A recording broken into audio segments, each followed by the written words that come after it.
Hi, everyone. Welcome to the very first member masterclass of the year. We are so excited that you're here with us today. For those of you who don't know me, I'm Nicole Loveld-Egar. I am the Membership and Annual Giving Manager at the Bell Museum.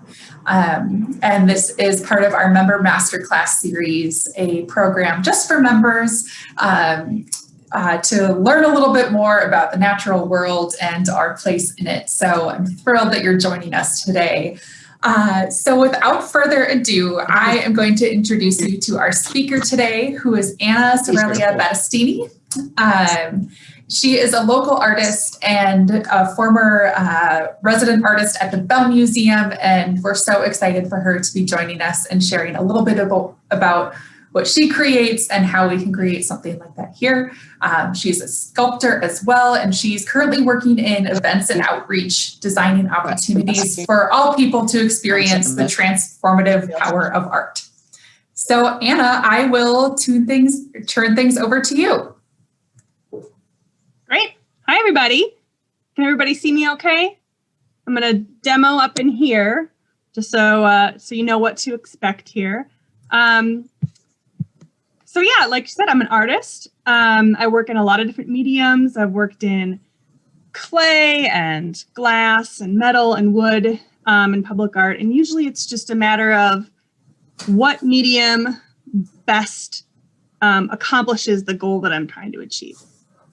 And usually the goal that I'm trying to achieve is creating an environment for people to enter and creating a shared moment in time that we can all sort of experience together. I think a successful artwork is one in which you can understand or you receive what I'm trying to give, if that makes sense. And this medium of making lanterns, which hopefully some of you saw at the Bell, you know, it's been the best way for me to achieve that goal. I'm able to build volume really quickly, which is nice because then I can make bigger pieces. But also it's a really accessible medium for people. You know, sometimes when you ask somebody to paint a painting, they're like, oh, like deer in the headlights, please, please don't make me paint, because that has certain connotations of, you know, high art. You know, and this is a bunch of sticks. So I think we should just dive in and see what we can come up with. So if you look at your kit, you should have some material like this. Get the right. This is called rattan, and it's a vine that grows in the jungle, and then they mill it to different sizes. Have all different sizes, and you should have a couple of different sizes in your kit. It will. This is my first warning to you guys. It will snap if you bend it too far, because it is basically a stick, right? But it is quite bendy. And by the way, if you guys have questions, feel free to ask them in the chat as well. I'm sure that Nicole said that, but I just want to reiterate. So you've got these bendy pieces. If you bend it too far. I'm late. Oh, that's okay. We'll catch you up. If everyone would just make sure to keep their videos muted, that would be great. Thank you. So we're looking at these bendy pieces. And you can see if you make one attachment, you see kind of teardrop shape. And I like the little taggy sort of ends. I feel like that gives it a little bit of personality. But if you pull it at two spots, see how that kind of rounds out and makes like a nice round shape. So you can kind of bend it around, play with it a little bit. Again, don't bend it too far, it'll snap. The first step for me is always prepping my tape. And you guys, I think, have some tape. I'm going to use red tape so that you can see it. And I like this thin, smaller size tape. And I'm going to prep it on the edge of my table. And the reason for that is that when I have my rattan, okay, so I'm deciding how I want to do it. I finally get it into just the right way. Okay, so I'm going to tape it here. I have this hand free, and I can't get it on there. So here's what my little workbench looks like. I've got all my pieces of tape prepped. You guys have yours, I think, on wax paper. So that should be actually easier than what I have usually to work with. All right, so I'm just going to make a simple round piece. So I'm going to hold it here, take my tape, and I'm going to tape around it like this. Okay, and tape is always strongest when it sticks to itself. So you want to make sure you get that good contact up there. Okay, I'm going to do a second one. I'm holding it like this and taping it around. So now I've got my shape, okay? The next step is deciding how I want to hang my piece. If I hang it this way, it looks like one thing, but it looks very different if I want to hang it this way or this way. So for this piece, and you guys, I think you also have monofilament or thread. You can use thread as well. This piece I'm just going to hang from the top. So I'm just going to make a little knot. I can get a handle on this way up in front of my face. There we go. My monofilament is very fine. There we go. Okay, so now I've got a little thing that hangs. And I think that these are really fun, just like this. And, you know, you can look at the materials that you have, add to one piece. You can make two of these. And they are just a delight to hang in the window, especially in winter when it's cold and dark. Maybe it's very white outside. So they're just fun little, I have mine in a bay window. I just use a piece of Scotch tape to tape it to the ceiling or to your window frame. Easy to move or change. And they're just fun. I like it whenever the heat turns on, they all move a little bit. Okay, so the next step, if we're gonna tissue this, I wanna keep an eye on this monofilament where I'm gonna hang it from, okay? Don't lose track of that. I'm gonna take a glue stick and I'm gonna put it all the way around where I want my tissue paper to go, okay? And then I have a flat surface here. Normally I would just do this on a tabletop. And I'm just gonna press it into that tissue and then I'm gonna leave it for a minute.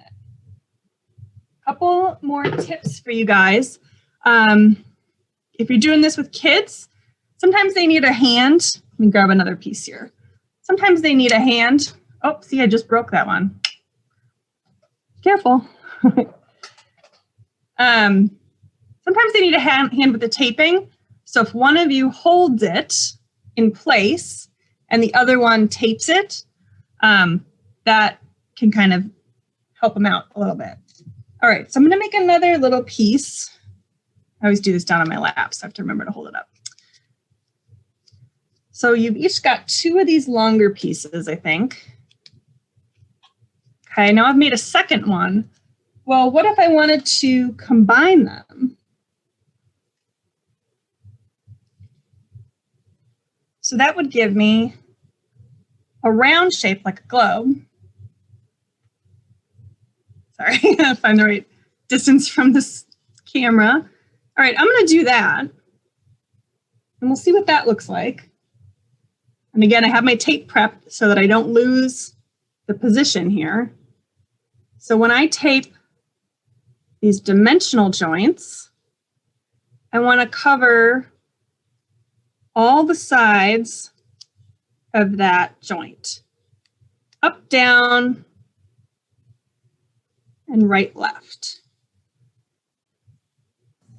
Anna, I'm just going to pop in really quick just to remind folks that we will be recording this and sharing it out. So if you're, working on your own, don't panic if you're at a different stage in the process. This is a great chance just to learn a little bit about Anna's process and how she's creating these. So Stay calm. It's going to be okay. And we'll have some time. I'll show you some slides of my work, and then you'll have some time to play around with your materials, and then we'll come back. So feel free to ask questions. All right, here. So I just taped this joint. And now I'm going to do this one. This might be a little bit easier to show. And do you see how I'm going left to right around that joint? And now I'm going to do down and up. And that's a pretty sturdy little shape I have there. Like, that's pretty strong. And then if I wanted to think about papering this, the more shapes and facets that you have in your piece, the more complicated that it's going to get. Okay, so let's trace. Use a glue stick, that's what I have handy. I'm going to trace the plane or the face that I've created with this three-dimensional shape. Can you see that? It's pretty flat. I mean, it has a curve, but the actual face of it is flat, so I can use a piece of tissue to cover it. And so if I wanted to paper something like this, again, I'm just going to use the glue stick. And I'm going to take my piece of paper.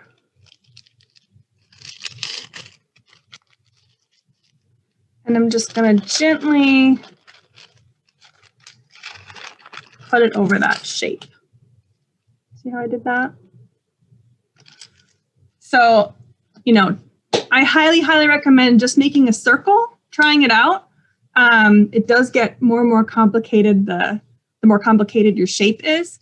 But, you know, looking at the work that I do, you know, that's basically it. You have now learned all of the key components to making your own lantern. So we'll go back. So here's my first piece that I did. The glue is now dry. I kept it nice and flat by just keeping it on that flat surface and not touching it. So now I've got this. I want to find my monofilament piece again, or my thread, and I'm going to hold on to that because now I'm going to trim around this. And you can kind of see through it, which is helpful. I'm going to use the edge of my rattan as a guide for my scissors, okay? And I'm just going to cut the extra tissue off. Everybody see that okay?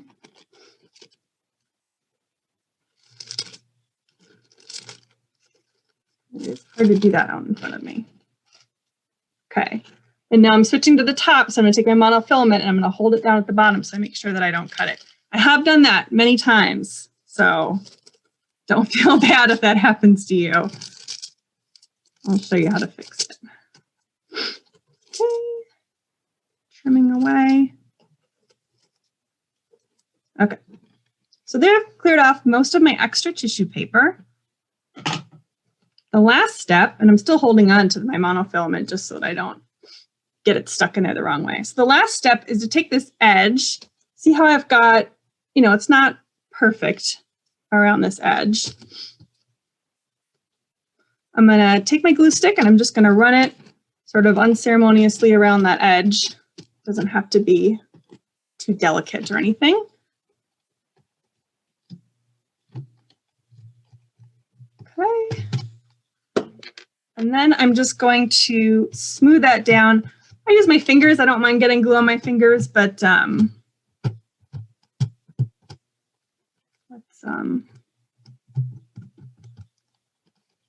that just sort of finishes it off and makes it look a little bit more tidy and nice.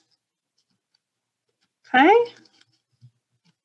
And then there it is. I have my little ornament. And it'll just dance around in your window. Sometimes I think sort of like these, the tails can give it kind of like a, you know, the artist Calder who does mobiles. It kind of has that vibe to it, especially with the color. That's sort of an inspiration for me for those. So let's see, questions. Nicole, have you been keeping track of my we have questions. Yes, we have one question about the globe that you made. Is there tape at the bottom of that as well? Yes. So I did one at the top and one at the bottom. Beautiful. So anywhere where you have a juncture of the materials, I'll put a piece of tape on. I'll just trim this while I'm talking. When you build a three-dimensional form, you have to take into consideration all of the different faces of the three-dimensional object that you're creating. And a face is a plane that's created by the lines of your piece. So one of the nice things about this material is that it's kind of like a three-dimensional drawing. And we'll talk about that a little bit more later when we look at the slides. But they're lines that can move in 3 dimensions. So, and those lines make this face. But if you don't support things at different places along those lines, then you have a weak shape. So when I make a big piece, I have to make really sure to brace and cross brace everything, everything really well. And that's one of the real challenges with this work, because you can see everything in the end because it's a lantern and it contains light. So we can look at, I have a piece here of this little friend. This is a lamp shade that I made. And it's an owl, obviously. And it's just, I got this in the, oops, sorry. That means we were 15 minutes. I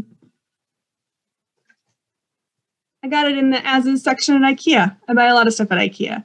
So this little guy, the same sort of circles that you just made. A little farther away, see if the light will adjust. Here's some straight pieces. So each of these junctures have to be taped. How do I turn this off? Does that help? And you can see this is a nice flat piece. So this has been papered in one piece, but where I go dimensionally around this round piece, this is one piece of paper, and this is another piece of paper. And I think it's attached to this bit up here. But those are kind of the choices that I'm making. And also you can see the pieces where I decided not to paper.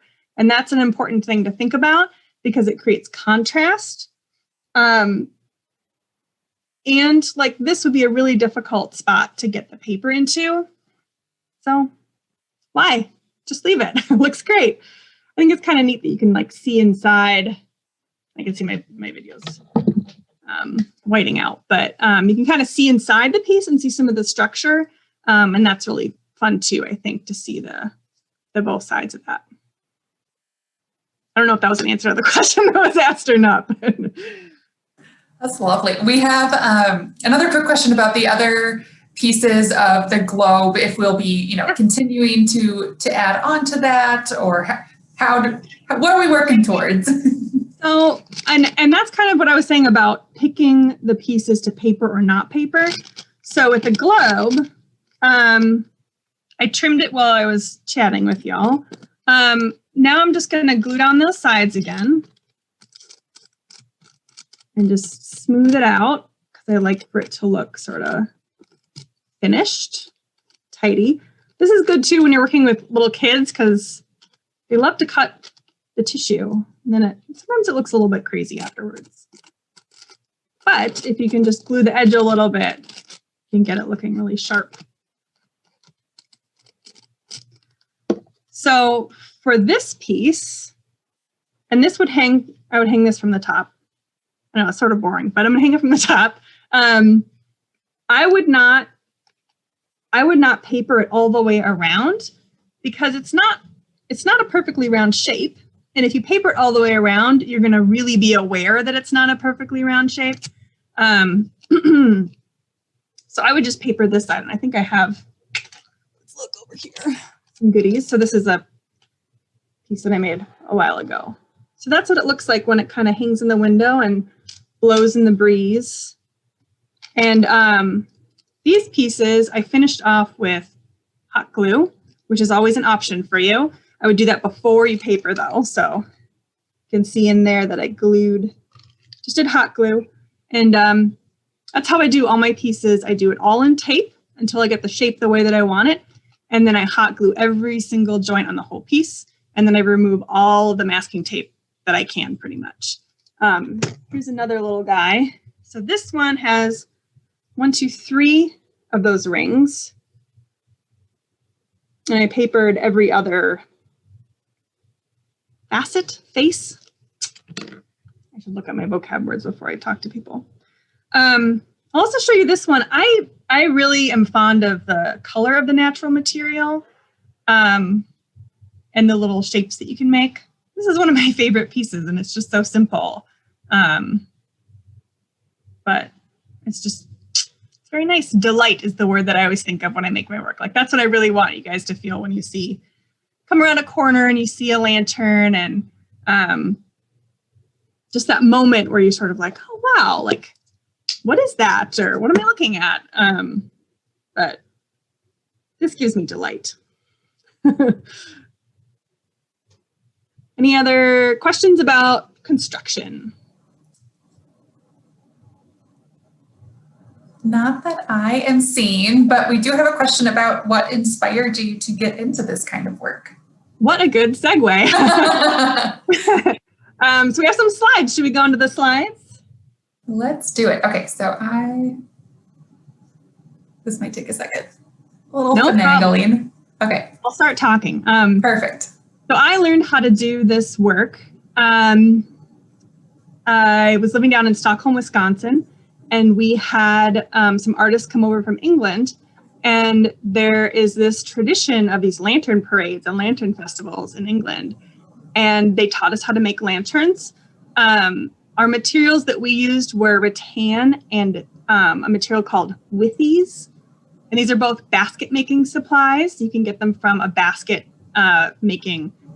I go to the basket maker's catalog myself. I like them because they're a small business as opposed to buying on Amazon. But it's a basket making supply. And we made a lot of fish is kind of where we started. But I'm really inspired by this image that you're seeing now, or you should be seeing now. Is everyone seeing my screen? Can I get a thumbs up? I just want to make sure. Give a thumbs up if you can see a big octopus. Beautiful. So this is what that looks like. They send out instructions on how you can make something at home, or they make it available online, and then you can show up to the event and participate. You know, it's a parade, but everybody's in the parade, right? Which is more like where I'm coming from as an artist. Like, I want everybody to participate and be involved, because everybody can make these things. You see the pyramid shape? That's the shape that they usually send out the instructions of. You know, really simple. The materials are a lot easier to get in England. I can't get the same tissue paper that I want right now in the US, which is frustrating, but I use wet strength tissue paper, and I'll show you that later. Again, that's wet strength tissue paper, which just means that it stays strong even when you get it wet. So we can look at the next one. Here again is a different parade. I'm particularly fond of this slide because it has some Daleks from Doctor Who as lanterns. That seems like a really fun idea, but everybody sort of brings their own flavor to what lantern they want to make. In the classes that I had taught, people would see a previous year and get inspired, and they'd come with these ideas. Like, I had this little boy show up, maybe like 6 or 7, and he was like, I am going to make a sturgeon. It's like, all right. And I'm happy to like help people figure out how to do that because they're inspired, and that's what I like to see. We can look at the next one. And here's how they look sort of in that natural light. Now, this is how I was taught to make them, with a live flame in the center. So these all would have a mason jar wired into the frame with a candle, an actual tea light in them. So I learned to build them with a chimney going up the top to let that heat and flame out. I cannot, in very good conscience, recommend to any of you that you put fire inside a thing made out of sticks and paper. That being said, lighting these on fire is a good time, safely. Please be very safe. But I most recommend putting LED lights in it. And since like these pictures are probably from like 2007, I think, and that's around the time that I learned. LEDs have come a long, long, long way since then, surprisingly. Next slide. So this is what our project looked like. This was the first year. These are some student lanterns, and you can see that they're very angular. It's not as much in the tradition that I do, but I like this picture because it shows everybody just out. I mean, it's just a lovely time on the shore of the Mississippi, sun setting down the river. I mean, it's such a rewarding thing to be able to have these events, have people contribute, and then have the entire community enjoy that. Next one. And here's this was a mayfly lantern that I made. I'm usually inspired by things that I see or that appear around me, and that year was a particularly big mayfly infestation that year, and they were everywhere, and they're so gross, but with a really beautiful shape. I'm not totally satisfied that I did the shape justice in this one, but you can kind of see how we displayed them in the park, and we invited other artists who make work with fire. You can actually see, if you guys know the Chicago Avenue Fire Arts Center, before they had a big, nice building, they were coming and setting up a tent with us down in Stockholm. Next. And this was the year that we did them out into the water, which was a really fun additional thing. So when we lit them at night, they reflected in the water. So again, it's all about creating that immersive environment with the participation of people from all skill levels, all walks of life. And for some reason, this medium of making lanterns has really allowed me to do that better than anything else, any other of the mediums that I've worked in. Next. So a big part of the project, this was sort of the main focus of the project. We would build a giant sculpture. This one is about, oh gosh, it's probably about 20 feet tall, if that gives you to the top of the spire. This was all built on knife hinges so that you could wag the tail and the mouth would open and close. And the design was by Stan Sears and Andrea Michael Bust, who I worked for a long, long time. They're public artists. And then next slide. And then we light the whole thing on fire and burn it down. It was always like a really special event. There's something that happens when you build something together and then sort of let it go. There's like a real interesting sort of, I think, like a healing sort of process that happens, and humans love fire. I don't know that these pieces would fly nowadays. These are from a few years ago now. But there's something about it that I really like. And I was a glass artist for many years. I still work in glass. But I'd always say, actually, my medium is light. And so it's interesting that I jumped on the lanterns when I first learned them, because you can see the fire project, we're creating a silhouette with a sculpture in front, and the fire is lit from behind to give you that really striking image. Next one. And this was the year before that. And again, you're seeing that silhouette in front. You're sort of drawing those lines with the wood and then lighting it with the fire behind it. So next one. So when I first learned to make lanterns, I made fish. Here's some fish. I feel like I should add those in there. You can see here that the best way to light these is really sunlight, which seems counterintuitive, but boy, it's so pretty. And these kind of move in the wind, and I love these pieces. I sold these too and I miss them. Next slide. And here's a piece that I made for the Heart of the Beast in Minneapolis. It's actually for the Minneapolis Lantern Festival. And because they were puppeteers, I made the little fins will move inside and the tail moves. And, you know, that's something that another goal of mine is to sort of, I don't want it to look stiff. I want it to look like it's alive and look like it's moving.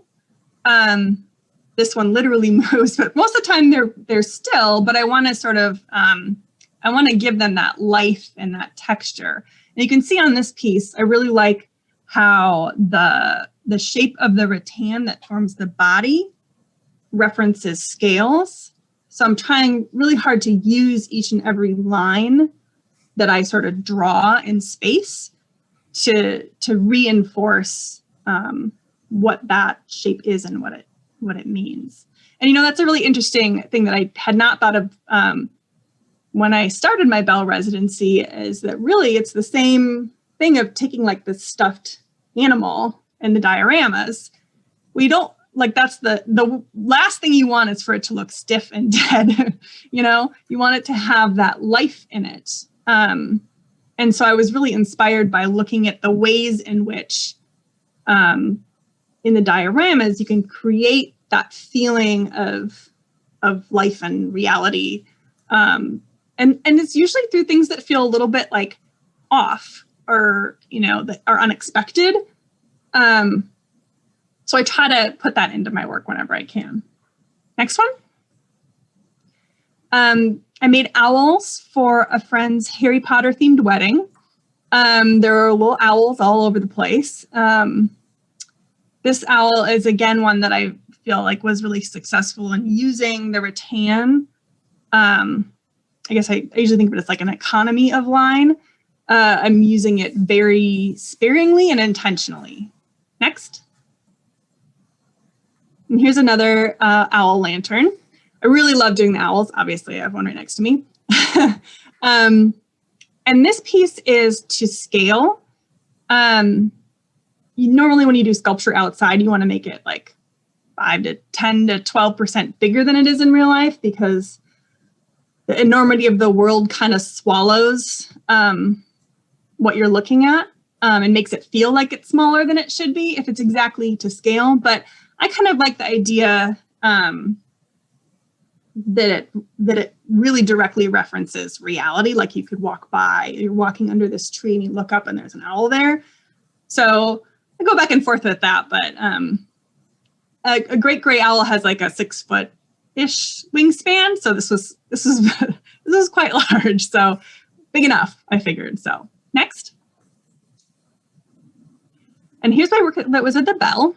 This is the northern long-eared bat.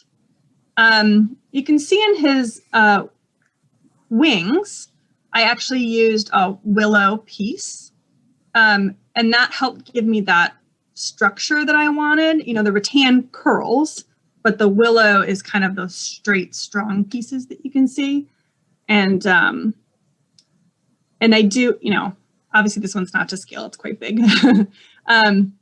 But I took a little bit of liberty. This piece doesn't have a lot of places to hold that light like I want to. So he's got a bit of an extra belly on him so that I could get those lights in there. Next. And here is the orchid, the lady slipper that was at the Bell.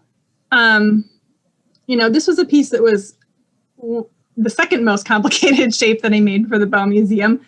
The way that it kind of curves around and in on itself was really, really complicated, and getting sort of the pieces to spread out, you know, like the way that nature can grow things for a human to try to then recreate that. It's really difficult, and it takes a lot of thinking of, you know, when you guys are making your round ornaments or making like a ball, you know, those are the simplest shapes that you can make given the materials, but kind of think about while you're playing with it, like, well, how would I make something like this? It's exact same materials, more of them, obviously. Next one. And here's the piping plover. this one these little birds had such an attitude, like when I was researching them, and I really wanted this guy to feel like he was on the move. So he's like a little bit off kilter. His back foot is barely touching the ground, like he's moving. And that's, that's the thing that I'm trying to convey there, is that motion. Again, trying to make it not feel sort of stiff and rigid. Next. And here's the disco turtle, as he is in my head now. This one was filled with color changing LED lights. It was a Blandings turtle. And again, all these were endangered species that I studied and wanted local endangered species. So it was very interesting and a little bit sad to learn about them, because I fall in love with all my pieces when I make them. I get very attached. Next. And this was the most complicated shape that I made for the bell. This is a really difficult, the way that a animal can grow its shell is extremely difficult to sort of recreate that with these lines. I probably made 4 of these total until I sort of figured it out. And that's one of my lessons for people. If you want to be an artist, you got to be able to just totally let something go that didn't work and start from scratch. And it's always worth it to just, it's not working, start fresh, because you learn something every single time. And this piece ended up being my favorite. I think it's my favorite. And maybe my favorite. All right, go ahead. Next one. Or maybe this one's my favorite. So this piece I'm really proud of. It's huge, which is one thing. All the legs were made separately and the wings are separate, and then they were all assembled on site, which is a little bit nerve-wracking for me. But I was really happy with how I was able to use the lines in the piece. It's as exact to what the bumblebee shape is that I could possibly get. And it's just a great big piece. And even though it's a bee, I feel like I want to hug it. I don't know. It's like very just soft and pleasant, and it makes me happy. All right, next one. So here's an image. Obviously, this is not mine. Here's an image of what I have seen a lot of if you look up like a lantern festival. It's beautiful, it's colorful, but it's so stiff to me. It just doesn't, it doesn't have that sort of internal chaos that I feel like life has. And you can see each of those junctures along the neck of this horse, they're all at right angles. And that allows you to make a really sturdy shape. Obviously, this is a really complex shape. But this is not exactly what I'm going for in my work. Next one. This is also not my work, but this is great to me. I love this. I love how sort of wild it feels. And you can see each of those pieces as they come down reinforce the feel of the shape and the texture of it. And I just think this is a really cool one. This is very inspiring to me. Next one. Okay, so here's the most recent piece that I did, and this was for the, if anybody went to the Glow holiday at this Minnesota State Fair. This was a piece that was going to be outside in Minnesota winter for 3 months. So I needed to make sure it was really structurally strong. So I designed it with these metal hoops forming the initial structure of it. But again, I want to sort of make those structural elements, the necessities, sort of go away to see the shape and the feel of it more. Next one. This is the feel that I want it to have. This is very, it's the mother and child, like very, just like a sweet, quiet moment, except for the piglets are completely insane. I mean, I wanted to sort of juxtapose that. Here's the mother laying, resting, and the piglets are trying to get in there and get some food. Next one. If anybody's familiar with Perfect a Pig, that was one of my favorite books as a child. So that was really my inspiration for the little piglets and how wild they are. Next. And here's the piece as it ended up. I ended up building a stable for it to kind of give it some protection, but when I uninstalled it, it was very buried in snow. Next one. And this is actually before installation, but you can kind of see the energy that I'm trying to give with their little legs. They're climbing on each other. They're like trying to get in there. Next one. So next thing I'm going to show you how to make are these little votives. They are smallish. They're a little bit more complicated than what we just made. I think they kind of look like spaceships. Sometimes they look like sailboats. But it's just like another step further into those, making a three-dimensional shape and thinking about where our lines are and what they show. Next one. And I just have them sitting around all over the place, but and I usually do my work in white tissue. I like for the lines to kind of speak for themselves. I think you guys got some colored tissue paper, which is a little bit more fun for the ornaments. And I think that's the last slide. It is. We have a lot of questions in the chat, so I am just going to hop in here. Questions about where to get supplies. We will be sharing some resources out afterwards, and you mentioned the basket weaving store. I've also found, if you're thrifty like me, you can sometimes find basket making supplies or something that'll work at like art scraps or even like a thrift store. People tend to dump their old crafting supplies. Mm-hmm. So sometimes you can find things that'll work at other places. So perfect.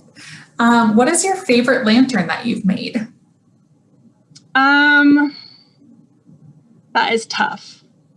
The mussel, the Higgins Pearly Eye mussel from the Bell Museum, that was the one I told Nicole and Hannah this. I hung everything at the museum, and then I went home, and it was a couple weeks, and I went back for an event, and that was the one when I turned the corner, I missed it. I missed it. I was like, oh, it was such a happy moment to see it again. So that's definitely one of my favorites. But I fall in love with all of them. You kind of have to make it through, because it's a long process for sure. Question about using willow instead of rattan. Do you still use the paper tape, or do you need something stronger to hold those bonds?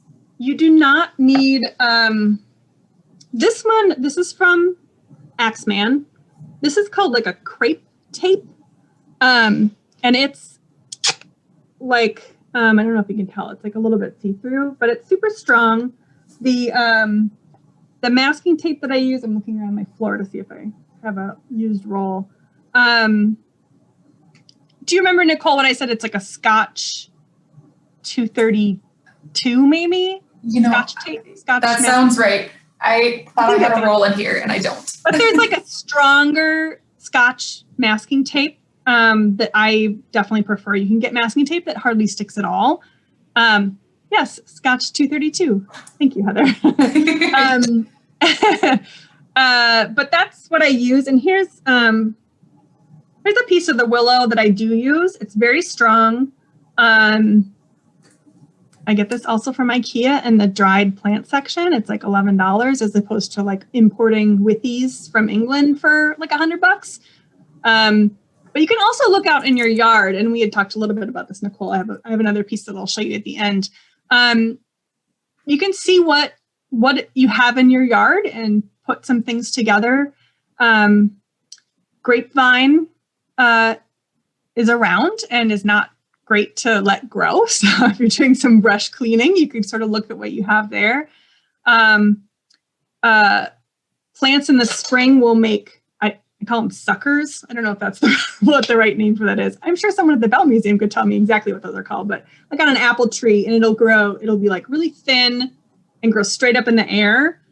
Those you should trim off your apple trees, but they're super bendy. They're great for basket making or doing this kind of work. Especially when they're fresh, they're super bendy. You can put them into the shape and then let them dry. And willow, if you can find willow. Awesome. You kind of went over this when you were talking about creating the structure for glow, but how do you kind of start to make a plan to create an animal? Well, that's kind of, in my drawings, you can kind of see the process of like, I have the feel that I wanted to have, and then I have the structure that I need to have. And I'll do things, like I said, several times. And I have a piece here, the lady slipper that ended up at the bell. That was the third one that I made. I have here, this was the second one. And this is what it looks like before I sort of set it in stone, in hot glue, really, but in stone. So here's kind of what that shape looks like. And each of these junctures are with that tape, Scotch tape, or sorry, masking tape. Each of these joints, and I'll continue to take off and move around things until I get it the way that I want it. And this is about right. What ended up being the issue with this one is that this is more like the lady slippers that I have in my yard, which is a yellow lady slipper. I feel bad that I don't, again, someone at the bell could tell me what the actual proper name of it is, but it's a yellow lady slipper and it looks more like this. When I started looking up and doing more research, the endangered lady slipper has like more of a different shape mouth on it. So you can see, though, that I had to put this piece in order for this piece to have a place to attach to. So, you know, it's trial and error, and the more I do, the better I get at figuring out how to get them all in the right places so that it's strong, it'll hold together, and it looks the way I want it to. So we have a question about setting a bend. Okay, how do we say? Some pieces, like the edge of the bat wing, appear to have a permanent bend. And how is that done? So the bat wing, I'm looking up at it right now. It's right above me. That bend is created by putting together multiple strong sticks. So if you look closely at it, you can see that each of the sticks kind of meet at an angle and kind of go around to form that shape. And part of that was because I needed it to be strong enough so that the wings would stay out the way that I wanted them to. And I think how I did that was I actually, again, I do a lot of drawings to get it in my head how I want it. I think with that one, I laid it out on the floor. With the arcs the way that I wanted, just by selecting the rattan that was at the right shape. And then I assembled everything the way that I wanted it. And then I went through and I hot glued everything in place. Pretty sure that's how I made that one. But pro tip, if you're going to use anything with bark that's dried, the hot glue will stick to the bark, but then the bark will likely flake off. So in that case, like how I said before, tape is strongest when it sticks to itself. I would hot glue all the way around to make like an actual collar, like a joint, and then glue the other piece to it. If that makes sense. That's a great hot tip. So then a question, I think, as we're moving into the votive creation, how do you have a clean, finished look when you're doing adjacent tissue sections? What a good question. That was a great question.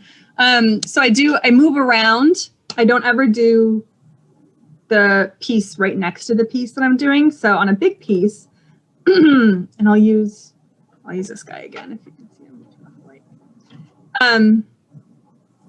I would do this one, and then I'd come all the way over and I'd do this one. And every single piece gets trimmed really close. Let me grab my tool that I actually use. Good thing I'm in my studio, right? I use these, not safe for kids, but this is what I use professionally.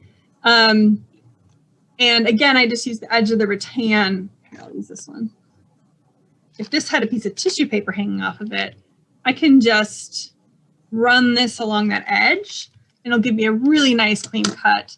And then I take the glue and put it on it. And I should also say, for those of you that are interested in more the big sculpture end of things, I'd use polyvinyl acetate glue, and I'll actually like take a brush and I brush It's like an Elmer's glue, but it's archival. And I'll brush it like this where I want it, and then put the tissue on it. And again, it's that wet strength tissue, and I have some of that too. This is what it looks like. This is a bookmaking supply in the United States. In the UK, you can just buy like lantern supplies and you'll get the right stuff. But this is what I use. This is tricky to get, which is why I developed the way to do it with a glue stick and the regular non-bleeding tissue paper that you can get anywhere. Lost my train of thought. What was the question? We were just talking about making clean lines. Right. So each time, so then I'll, so if I was doing this with my glue and I had like that rough edge, I would glue with a brush back like this and then seal it down. And I do that pretty much every single panel. So if you think about that, the pig, well, actually the pig is different, sorry. If you look at like the muscle, each of those sections I'd finish completely and tidily before I move on to the next one. The pig is actually silk. And that was because it was going to be outside. And I was concerned about the paper degrading in the weather. And a couple pieces I did for the Heart of the Beast Theater, not ones that I showed, but different ones. They had silk on hand to do their puppets. So I ended up using that supply for them, and it works pretty good. So that's another idea. That's awesome. So we have about 7 minutes left in the hour. Okay. So I want to make sure folks have a chance to do the votives and we can grab a picture. But then, of course, if we go over it all, again, folks, we are recording this. So we'll capture it all and send it out after. All right. So you got some more materials there. I'm going to prep my tape again on my edge of my table. And we have a skinnier piece. I think that's a little bit longer. I'm going to try to not snap it. And I'm going to make a little circle. So again, just like how I did before. 2 juncture points makes a rounder circle as opposed to like if I just did 1. Okay. So there's my base. And now I'm going to take one of these random, I think they're thicker than the other ones that you got. And I'm going to do this at a right angle to my circle, if you can see that. This is hard to do out in front of me, but I'm going to do my best. Okay, so again, to make that joint strong, I'm going to do left to right.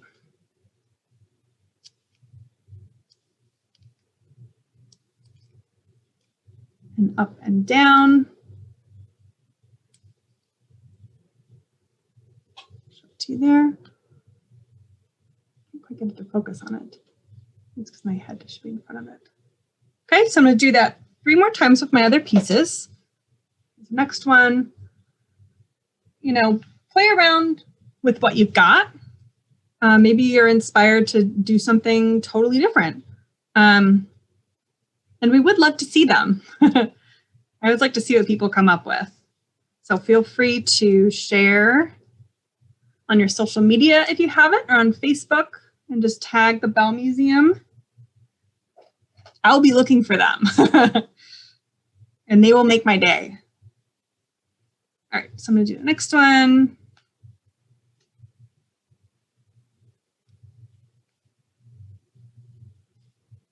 And again, it's left to right, up and down. Sometimes people ask about the, I feel like I made one in like Girl Scout camp, the crosses with like the yarn around them. Maybe you could use that to do your joints. If you're doing a different piece or a larger piece, there's, I've had kids, I'd do with kids and have them do, pipe cleaners around each of the corners. I still think tape is sort of the best. Okay, so here's this little guy. I'm kind of going to see where he's going to sit. So I have my pieces, and then I kind of gather them up. Now, if I do it to the side, it's going to be a different shape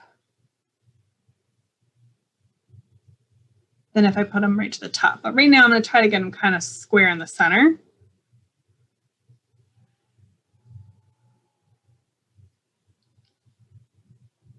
Kind of like that. I'm going to take my last piece of tape.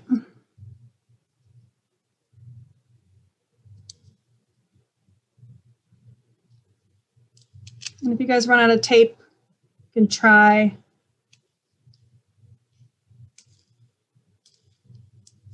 regular masking tape, a few different things. Okay, so here's my little shape. I'm going to show you, and I purposely kind of left this one long, so I'm going to show you the tool that I use to clip the stuff. And it's an anvil pruner. See, it has a flat, wide bottom and a blade on the top. And that gives me like a pretty nice little cut. If you have thinner stuff, you can use a good sturdy pair of scissors sometimes. But the anvil pruners are what I use. The other kind of pruners that you might have at home is called a bypass, and the blades go past each other.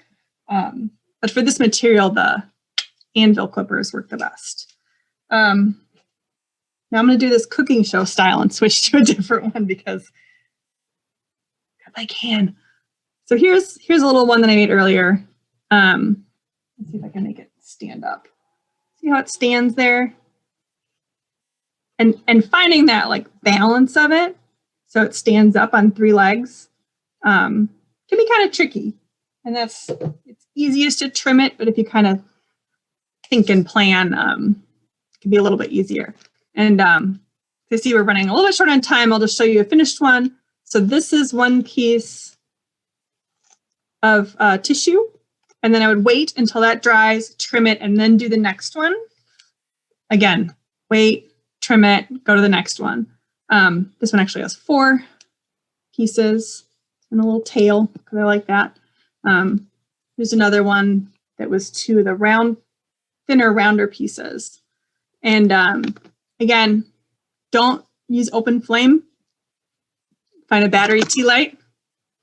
I use these little guys a lot. Plugged Axeman once already, but I'll do it again. They have tea lights. They have all kinds of LED lights. Another interesting things. These are really cool. These make them look more like spaceships. There you go. Any other quick, I have one more piece that I can show you guys, but if anybody needs to leave and has a pressing question. I break sticks all the time, so it happens. You might have to scrounge in your yard for some new ones, but often it's like I'll make a huge piece and I'll be doing something and I'll hear a snap and I have to go hunt down which one broke and then figure out how to fix it. So trial and error. I'm wondering if really quick, before you show us your last piece, if we can, if folks want to turn on their cameras and hold up their picture or, hold up what you've made today. I am going to go back to gallery view and snap a picture. We would love to see what you've made. And also we would love for you to, send me an email. We'd love to see that too. So everyone smile. Lovely. Okay, thank you, everyone. Oh, these all look so great. Yeah, share those photos on social media. I'd love to see them. Wonderful. All right, so I'll show you guys one more piece that you guys can make at home. These are the willow sticks that I use. You can find sticks in your yard that are nice and straight and thin and sort of regular. This is just regular masking tape. This isn't even like the thin or the special stuff in each of the 3 corners. So if you make 2 of these and connect them with a longer piece, you can make a lantern like this. Here are my 2 triangles. Put it together with the longer pieces. And this one stands up like this. And this was sort of an experimental one that I did using my wet strength tissue paper. It's sort of a shibori inspired technique. If anybody's familiar, it's a Japanese resist fabric dyeing method. I folded the paper and then dipped one edge in ink and let it dry, and then opened it back up and then put it on the sides of this. I think this one I did use the PVA, the polyvinyl acetate or Elmer's glue. You could use hot glue, probably might work. But that's kind of a fun place that you can sort of take it without needing any of the fancy extra supplies. If you have some rice paper, tissue paper left over from Christmas. Sometimes they're in fun patterns. So yeah, that's what I got. Any other questions? We just had one question about if you ever paint your creations. That is the closest that I've come to, is the one with the patterns. I like the idea of having it be the white shape, just aesthetically. That's the style. I sort of think of it as like a modern organic idea. And they can get complicated fast. But I know people that paint them, and like you saw in that photo, there's very, very colorful versions that people do. And those are fun too. You can also get colored lights to put inside of them, which is fun. Wonderful. Well, thank you so much, everyone, for joining us. Anna, thank you so much for sharing this with us and guiding us through a wonderful opportunity to add a little light to our year. Folks, we'll be sharing out resources with you, as well as the recording and more ways to find Anna's work. And then if you have any questions, like I said, please send them my way. Please share photos with us. We would love to see them. And we just have one quick question. Someone asked if you use steam to bend. I do not, and that is the traditional way to work with these or rattan, is that you wet them first, but they will mold pretty quickly. And the way that I work with them, and they're usually in my lap when I'm working on them, and it can get messy really fast. But if I'm doing like a tiny detail, I will just run it under the faucet, let it sit for a few minutes, and then bend it. And you can get really tight, tiny curves. The pig's tails, I did that way. I actually wet them and set them and let them dry and then attach them. So good question. Beautiful. And folks, I'll send out more information if you weren't able to pick up your kit. Stop by the Bell tomorrow or Friday from 10 to 3 and just let me know that you'll be coming so we can keep an eye out. But thank you so much, everyone. Thank you, Anna, so much. Have a wonderful day. Thank you. Take care.